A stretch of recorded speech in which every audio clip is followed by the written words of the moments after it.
पश्चिमी साम्राज्यवाद के उदय से पूर्व भारत और चीन एशिया की महाशक्ति थे। दोनों देशों का अपने अपने इलाकों पर व्यापक प्रभाव था। भारत 1947 और चीन 1949 दोनों ने लगभग एक साथ साम्राज्यवादी शासन से मुक्ति पाई। जहां भारत ने लोकतंत्र को वास्तविक रूप से अपनाया, वहीं चीन में लोकतंत्र का स्वरूप नाम मात्र दिखाई देता है। चीन और भारत दो परस्पर बड़े पड़ोसी देश हैं। इन दोनों के बीच एक लंबी सीमा रेखा है। स्वतंत्र भारत ने चीन के साथ अपने रिश्तों की शुरुआत बड़े गर्मजोशी व मित्रवत तरीके से की और वर्ष 1950 में दोनों देशों के बीच राजनयिक संबंध स्थापित हुए। भारत ने अंतर्राष्ट्रीय पहल पर चीन का सहयोग किया। दोनों देशों के बीच संबंधों को प्रगाढ़ बनाने की दिशा में भारत के प्रधानमंत्री जवाहरलाल नेहरू और चीन के प्रमुख चाउ एन लाई ने वर्ष 1954 में शांतिपूर्ण सह अस्तित्व के 5 सिद्धांत अर्थात पंचशील की घोषणा की। इसके अतिरिक्त भारत ने एक कदम आगे बढ़ते हुए हिंदी चीनी भाई भाई का आत्मीय नारा दिया। आगे चलकर दोनों देशों के बीच जम्मू कश्मीर और अरुणाचल प्रदेश तत्कालीन नेफा या उत्तर पूर्वी सीमांत के कुछ क्षेत्रों को लेकर सीमा विवाद चीन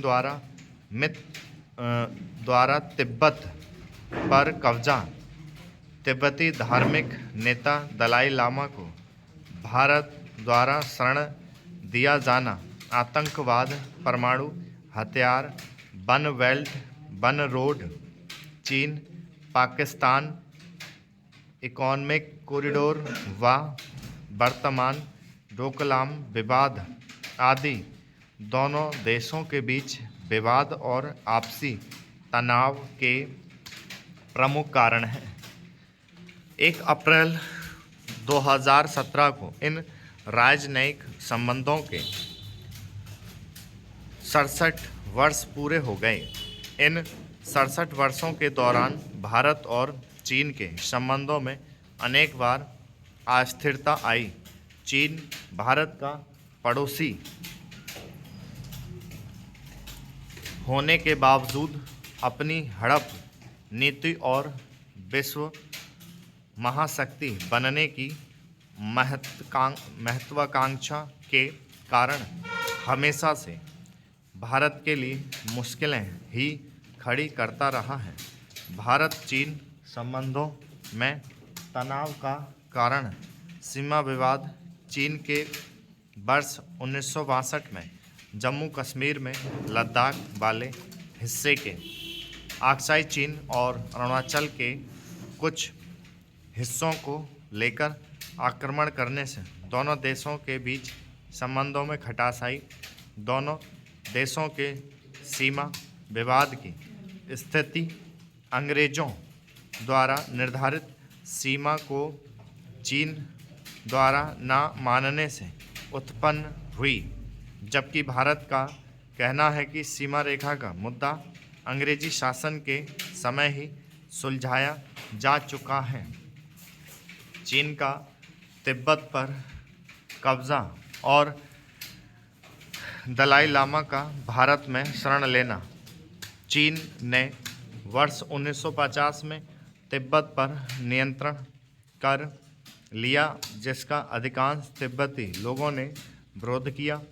वर्ष 1954 में हुए भारत चीन समझौते पंचशील में एक प्रावधान यह भी था कि दोनों देश एक दूसरे की क्षेत्रीय संप्रभुता का सम्मान करेंगे।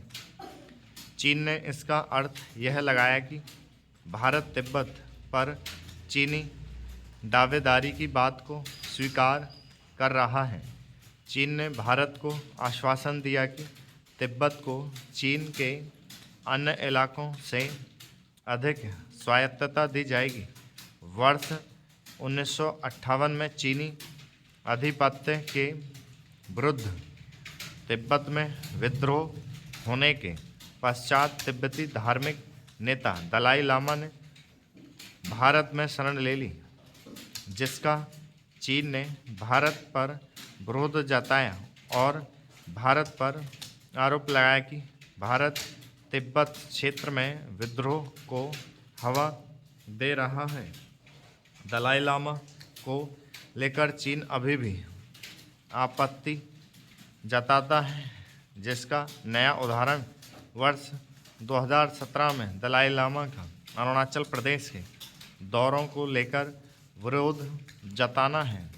उसका मानना है कि दलाई लामा के उस क्षेत्र में जाने से फिर से अशांति की स्थिति उत्पन्न हो सकती है। आतंकवाद भारत पाकिस्तान स्थित आतंकवादी संगठन जैसे मोहम्मद के सरगना मसूद अजहर को संयुक्त राष्ट्र द्वारा आतंकवादी घोषित कराने की मुहिम चला रहा है, लेकिन चीन इसमें किसी न किसी रूप में बाधा पैदा कर रहा है। संयुक्त राष्ट्र की सुरक्षा परिषद समिति के 15 सदस्य देश भारत के साथ हैं, लेकिन चीन भारत की इस मुहिम के विरुद्ध है और मसूद अजहर को आतंकवादी घोषित कराने की भारत की मुहिम को मार्च 2016 से विफल करता आ रहा है। चीन खुलेआम मसूद अजहर जैसे खतरनाक आतंकवादी के समर्थन में खड़ा है। ऐसा लगता है कि जब तक चीन स्वयं किसी बड़ी आतंकवादी घटना का शिकार नहीं हो जाता, तब तक वह आतंकवाद को कभी गंभीरता से नहीं लेगा। परमाणु हथियार भारत द्वारा किए गए लंबी दूरी की बैलिस्टिक मिसाइल अग्नि 5 के परीक्षण पर प्रतिक्रिया देते हुए चीन ने पाकिस्तान के मिसाइल कार्यक्रमों को मदद देने का संकेत दिया। चीन के सरकारी मीडिया ग्लोबल टाइम्स के अनुसार यदि पश्चिमी देश भारत को एक परमाणु ताकत के रूप में स्वीकारते हैं और भारत तथा पाकिस्तान के बीच बढ़ती परमाणु होड़ के प्रति उदासीन रहते हैं, तो चीन चुप नहीं रहेगा। वह ज़रूरत पड़ने पर सभी परमाणु नियमों का सख्ती से प्रयोग करेगा। एक बेल्ट एक रोड परियोजना यह चीन की एक महत्वाकांक्षी परियोजना है, जिसमें वह पश्चिमी एशिया के देशों के साथ व्यापार बढ़ाने की कोशिश कर रहा है। इस सड़क के बन जाने से सभी देश आपस में जुड़ जाएंगे और माल का आयात निर्यात करना सुविधाजनक हो जाएगा। इससे चीन का दबदबा भी बढ़ जाएगा। स्टॉप।